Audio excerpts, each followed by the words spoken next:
Andrea spoke of Timmy's demons.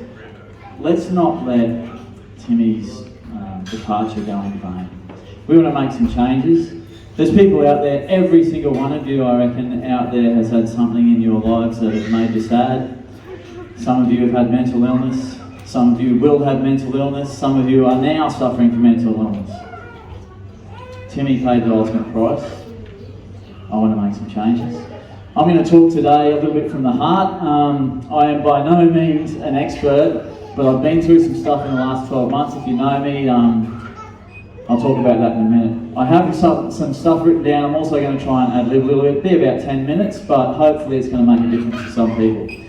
All right, I'll get behind this dais so I don't feel so vulnerable. All right. My name's Dave. I moved here to Rainbow Beach in 1978, which is pretty much before just about everyone here. I went to school at Tin Can Bay until Rainbow School opened up. Then in 1986 went to Rainbow School and then on to Gympie High. Then I went on to university, became a teacher, and came back here and have been teaching here in our local high school at Tin Can Bay since 2003, nearly 20 years.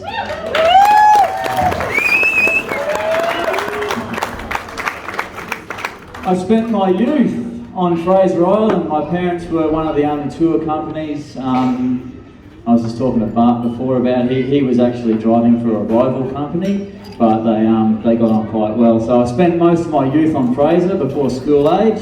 I got to know our local area pretty much better than everyone else. And then I spent lots of time offshore in my dad's fishing business. So I'm working out of here, supporting myself, going through uni, and trying not to, do it as tough as my parents did. So here I am. Okay, I'm here talking to you inspired by the loss of one of the most charismatic young fellas Rainbow Beach has produced, Timmy Janeck. I was a teacher, mentor and friend to Timmy, and like all of you who knew him, was gutted to hear that he'd left us. When I found out that Timmy had taken his own life, I was working at Tin Can Bay School, in which once Timmy was the school captain of. And he was a fantastic school captain, charismatic, everyone liked him. He was the kind of kid that I would like my kid to be. I passed the news to the staff of his passing, and the grief was open for all to see, and our school community was stunned. Personally, I had to actually sit the next lesson out. I couldn't function because I was that upset. I've suffered loss as well. I lost Timmy.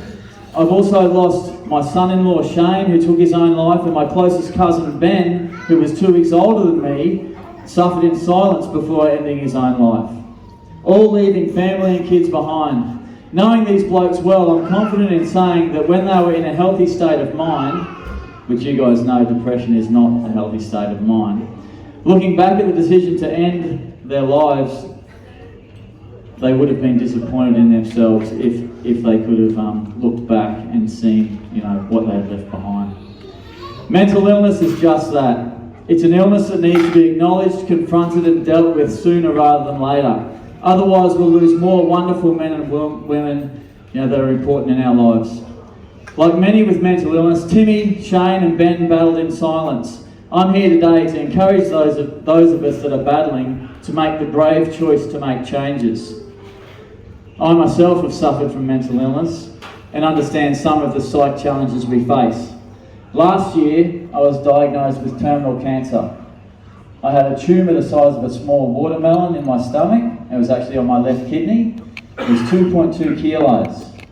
I had well in excess of 150 tumours in my lungs, some of them the size of plums, dozens the size of grapes, and hundreds the size of grains of rice.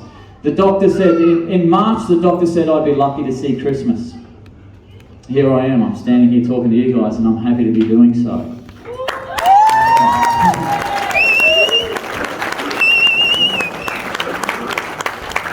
Now, because it was through every lobe of my lungs, the metastases, it was bloodborne, so it was a stage 3. There was no surgical option, there was no radiation option. The cancer was resistant to chemotherapy. I had one option, it was immunotherapy, which was just out of trial phase.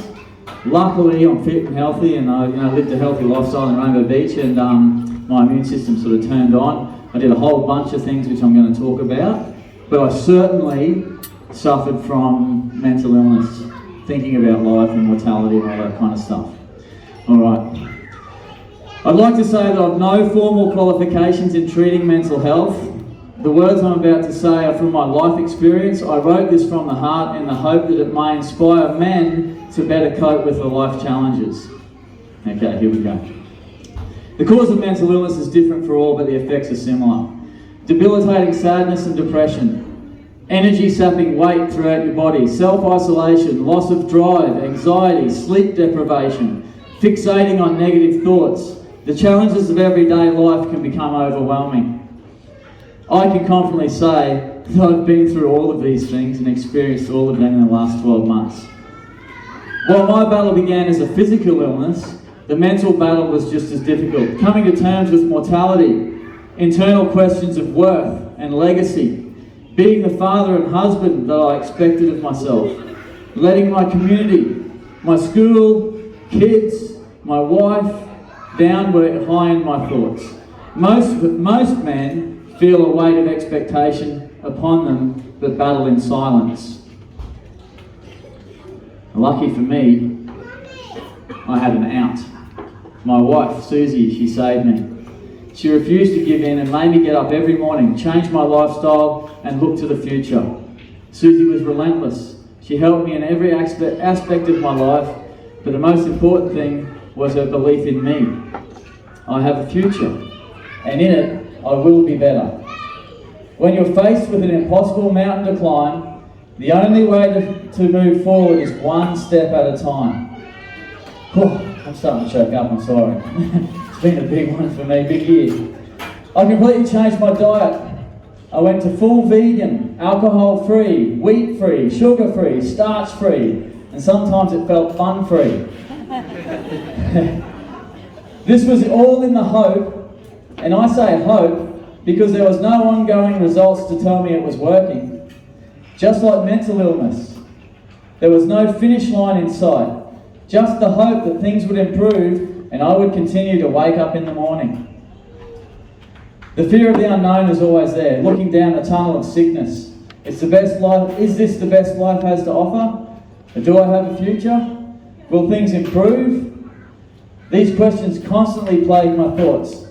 The answer is not in the thinking, it is in the doing. In my case, the answer was effort. I'm going to say that again. It was effort. Doing something. Some days I didn't feel like getting up, facing the day, but my routine and the effort I had committed myself to saved me. My mindset changed. I would say to myself, waking up every day is a gift. And everyone should say that. We wake up every morning, it's a gift. You're lucky to be here. If you look at the numbers are insanely against us to be here, right from the start. But we're here, and we wake up tomorrow morning, and we continue to wake up, and we continue to step forward. We come into this world with nothing. I've not yet lost. I'm still in front. I am alive, and who knows what tomorrow will bring. Material things, while nice, they don't matter. What matters is that we're here, and tomorrow may or may not be better, but sure as hell isn't going to be worse. I've compiled a list of 10 efforts that I think are important. Efforts. Life is an effort. It's a struggle. If you stop trying, you will stop living. So here I go. Here are my 10 things. 1, make an effort to communicate. Share with your partner. And if you don't have a partner, share with your friend. Call your parents. Or if they're not there, call your siblings. If all else fails, socialise at the pub or the club. But be wary of hiding behind substances. There's also plenty of health support contacts available if none of the above work for you. Number 2, make an effort to listen. And everyone here is. which I'm really grateful for. Communication goes both ways. Successful communication means actively listening without interjecting your own story. Let people tell their story in full. Susie, my wife, will attest to this. I'm guilty of butting in and telling my story over the top of others. It's something that I'm working on. If you listen to people, they will listen and give respect to you. Listen to your mates. Be there for them when they need it. Be the listening ear for them so that they can unravel what's going on in their mind. Allow them to clear their head. Even if it's not major, it could definitely help a mate to let go of what they've been holding on to. Number 3, make an effort to exercise. And I mean vigorous exercise, not just a little walk on the beach. Go out there and sweat. I was lucky, I had a lifetime of sport to fall back on. I started playing soccer again. Bit of a story there. I was having a real bad day, really bad mental day, and my wife Susie, she says to me, Dave, what do you need? And I don't know, some of you may have been battling cancer, some of you have battled things, but the moment I woke up, I started thinking about cancer and death and leaving my kids and my family, and my whole life was just this thing about cancer. And I said to Suze, all I want to do is go kick a soccer ball around and not think about dying. And she said to me, go to training. My brother, he's sitting here today with me. I rang him up and said, mate, I want to come to training. I'm not going to play this year. I'm too sick, but I want to come in and have a go. I went in and I trained pretty well. I used to play pretty well as a youngster. Anyway, unbeknownst to me, on the way home, all the boys got together and they actually signed me up and paid my $490 registration without me knowing. I got home and they rang me and said, Dave, you're playing for us. Doesn't matter how many games you play, but we've paid for your registration, we want you as part of our team. And I was gutted, I was crying, and it was just something, the gift of sport, the gift of being together with people, it just came back to me in spades. And I played the season out, had a great time, I felt really good, I felt worth again. And it was that thing that gave me that something positive in my life, not that death of cancer. I was with friends, people that cared about me, and I wasn't thinking about dying. I was doing something that was positive in my life. Where am I? Sorry, I've lost my way. I started playing soccer again. I made an effort to walk the dogs on the beach every day, and on most days I walked them with Susie. Exercise produces endorphins, a natural drug produced in your body to make you feel good. In the depths of despair, this can save you. If you're feeling that total depth of despair that nothing else can work, nothing in your life works, just run. Go and run until you pass out. Because the alternative, we don't even want to think about. Make an effort to sweat it out. It's super important. Exercise is something that everyone was built to do. Number 4, make an effort to improve your physical health. Improve your nutrition. Reduce the foods that give you an instant high. Sugars, fats, alcohol. The highs and lows of processed sugary food do nothing for your long-term mental state. When you feel physically healthy, it's easier to feel mentally healthy. Number 5, make an effort to believe. Tomorrow will be better. Believe in your self-worth. You are an important part of the community. Believe in yourself to make change. I don't mean that you'll be cured. However, if you can believe in yourself to make small incremental changes day to day, then the world will seem an easier place to live. And that's what I did. The doctor told me I was going to die. I was dead within 6 to 8 months. I didn't accept that. But I couldn't just say, oh no, I'm not going to die. So what I did was I broke it down into tiny little things. And my wife, Susie, she helped me. The little things, they matter. If you can't believe in yourself, then find something else to believe in. Spirituality, whatever that is to you, has a place in your health. Number 6, make an effort to be fun. Plan or do something every day that makes you smile. I know in the depths of depression this may be hard. That's why I say effort. Make an effort to do so. Stand up, dust yourself off, and make an effort. Where was I? Start with intellectually knowing you enjoy something. So if you just don't feel like it, you know you don't feel like it, think of something that you used to enjoy doing. The things intellectually, in your mind, I used to enjoy that, and go and do it. Do that thing, and all of a sudden, emotionally, you will be enjoying it. You will find that place. We're all smart enough to know what we enjoy. Go out there and do it. You never know, you might get hit by a car tomorrow, so yeah, go out there and enjoy your life. Number 7, make an effort to turn up. Turning up in life is half the battle. Turn up in mind and body. Be present. If you're invited to something, then go. Invite friends, family into your life. Socialise. We're not meant to live in isolation. Social health is super important. Your friends can save your lives. Your family can save your lives. The people you love, your partner can save your life. And in my case, that's what happened. My family, who are all here today, my partner, she's here, my wife is here, and they all saved me. Because without that, I would have laid down and I would have believed in the doctor and I would have died. Make an effort.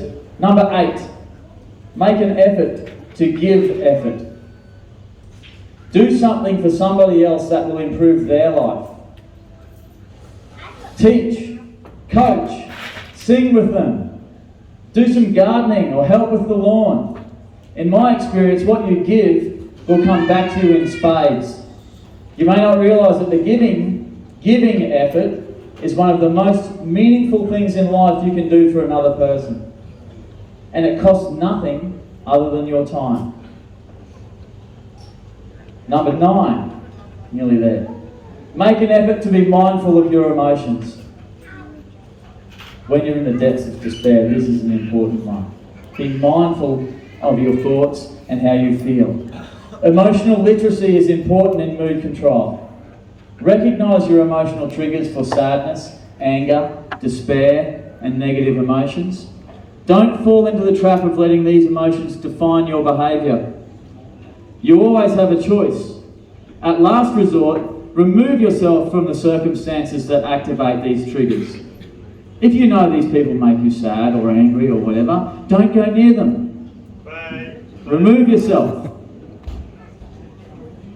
You always have a choice. At last, I read that. Chase activities that give you emotions that make you feel worth, happiness and acceptance.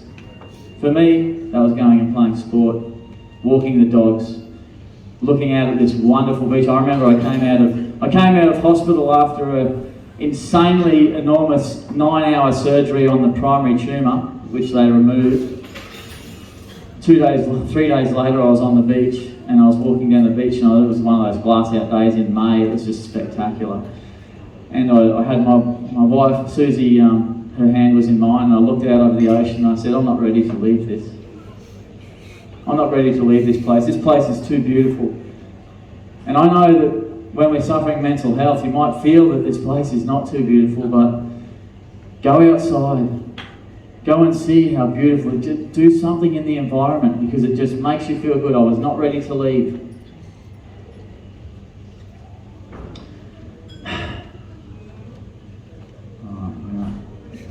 Number 10, this is the last one.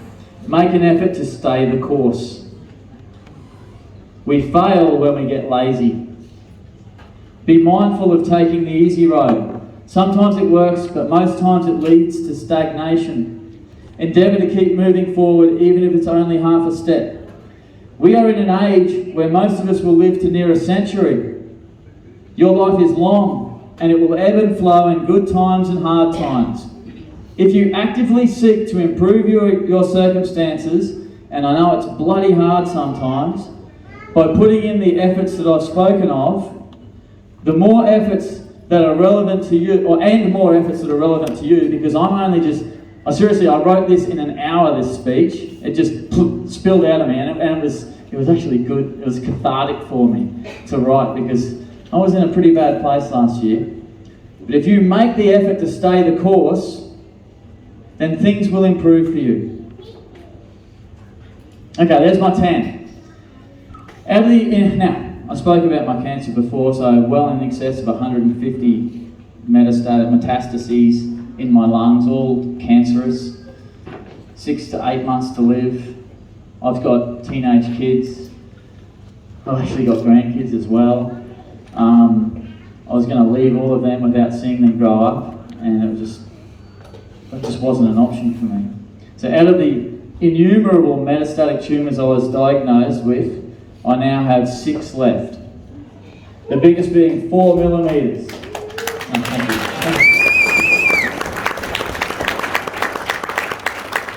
They've been stable for 6 months. While my oncologist still tells me this is a terminal illness, he's taken any short-term timeframes of life away. I am looking forward in my life. I'm going to wake up tomorrow morning feeling blessed that I'm here. I'm going to make the most of my world again and again and again. I'm going to get sad. I'm going to be happy, but I'm here. And remember that. When you are sad, when you are in the depths of sadness, you are still here. The luck of you to be here is immeasurable. We can make a difference, we can move forward, and we can climb out of holes. I still wake up every day with an attitude of being a gift. I'm lucky in my career that I can teach, coach, mentor, and give to others to make their circumstances better. I'm going to finish with a story of a gift I received in hospital after probably the most important scan in my life, the bone scan. It was to see if the shit in my body had moved to my bones. Now, if it's moved to your bones, you're in real dire straits. So I was at this scan for an hour and a half. They were trying to find the cancer that had moved to my bones. And I didn't know the result, of course, because you get out of the scan and you go back to my ward, back to my bed, and I had a room by myself because I've been doing so many scans and so many things, and the sadness was there. But luckily for me, I'm a teacher, and I have lots of people coming to visit me, from ex-students to friends to ex-people I played sport with. And I arrived at my room, and it was empty, which was really strange. Susie was entertaining all of the people who were coming to visit me, and on my bed was an envelope. And I walked in the room by myself, super stressed about this bone scan, just wondering what the hell the results are going to be. Am I going to die? Am I going to see the end of the year? Am I going to see the end of the month? I didn't know. And I picked up this envelope, and in writing that wasn't super, how can I say it? Elegant. It wasn't super academic. It was actually the writing itself seemed like from a year 4 or 5 kid. I picked it up and it's like, "Hi Dave / Mr. Arthur. I know you're having a tough time at the moment, but you helped me. You helped me when I was a kid or when I was younger, and I just want to repay you the favour. I know that you're in trouble at the moment, and I just want to help out." And inside it was $500. No signature. I still don't know who gave that to me. And it just comes to show that giving, if you can give to somebody else, it's one of the best gifts you will ever do. And I encourage you to do that. It makes you feel worth. And when you're in the depths of despair, if you feel self-worth, then that's a start. And that's pretty much all I've got to say. I hope it was inspiring for you. Please talk to your friends, talk to your family, and if you've got no one else, make a phone call to Lifeline. Because Timmy, who is the inspiration for all of this, he should be here right now under my arm. I was totally gutted to lose him. He was one of a kind, Timmy. I got so many stories. And they're funny mostly. But if you want to talk to me later about Timmy, you come and talk to me. But thank you for listening. and hopefully we can make some changes. That's it.